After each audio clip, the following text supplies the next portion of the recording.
Depuis 2 ans, MMA mise sur les influenceurs de Studio 71 pour prévenir les jeunes des dangers de l'alcool pendant les fêtes. La première édition en 2017 avait marqué les esprits et raflé des prix. La saison 2 va encore plus loin et fait encore plus fort. Retour sur une opération digitale à succès.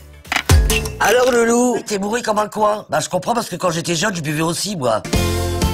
Pour la 2e année consécutive, MMA revient avec une campagne de prévention routière pas comme les autres. Après le succès de Coach Daniel en 2018, TF1 Pub, Studio 71 et MMA ont lancé l'After Squad, une équipe d'influenceurs de choc qui aide les jeunes à gérer leur fin de soirée. L'opération a été lancée le 20 décembre, qui correspond à la dernière soirée étudiante avant les fêtes de fin d'année. Elle a duré jusqu'au réveillon du 31. C'est une période où il y a une recrudescence des accidents auprès des jeunes dus à l'alcool. Donc c'est très important pour nous d'être là à cette période. Ils n'ont pas besoin d'un discours punitif, ils n'ont pas besoin qu'on les juge. Au contraire, il faut les comprendre. MMA a donc choisi une opération décalée qui mise sur l'humour et sur le pouvoir des influenceurs pour être sûr que le message passe bien. Ouh là là là là là, toi t'as trop bu ce soir, hein?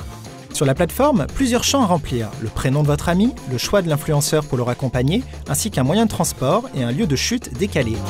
Une vidéo personnalisée est créée, prête à être partagée. La force de ce dispositif, c'est que vous êtes alerté directement par un proche. C'est beaucoup plus fort que si le message vient d'une institution qui n'est pas vraiment légitime pour vous.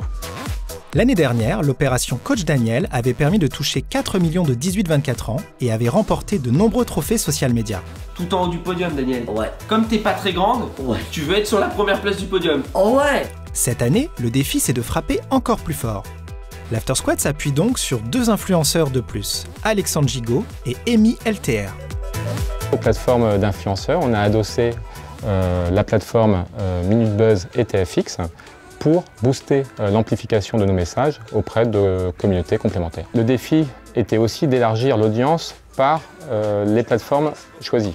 Donc à Facebook, on a adossé Instagram et Twitter. On s'est adossé à un partenaire, chauffeur privé. Donc ils nous ont permis d'offrir à nos internautes un bon d'achat de 16 €. On a pu aller plus loin en permettant aux internautes de rentrer concrètement chez eux en toute sécurité. Bah dis donc, tes potes, c'est pas la grande forme non plus, dis donc. On va pas pouvoir compter sur eux pour te ramener, hein. Cette année encore, le dispositif a très bien fonctionné puisque la campagne a généré 9,5 millions d'impressions. Nos vidéos d'influenceurs ont été vues 3,3 millions de fois. Et enfin, la plateforme After Squad a généré près de 90 000 vidéos personnalisées. Bon allez d'accord, c'est moi qui te ramène chez toi. Et en plus du coup je suis venu avec mon pouce-pouce, ça tombe bien non? C'est une opération qui est complètement dans l'ADN de MMA. MMA c'est l'engagement, c'est l'optimisme, c'est la confiance. Je pense qu'on a des influenceurs là qui sont exactement en accord avec ces valeurs. On a eu une production vraiment de grande qualité. Les vidéos étaient extrêmement bien faites et je pense que ça a participé à l'engouement pour les jeunes auprès de cette opération et ça nous a permis de générer plus du double de vidéos qu'on espérait via notre plateforme After Squad.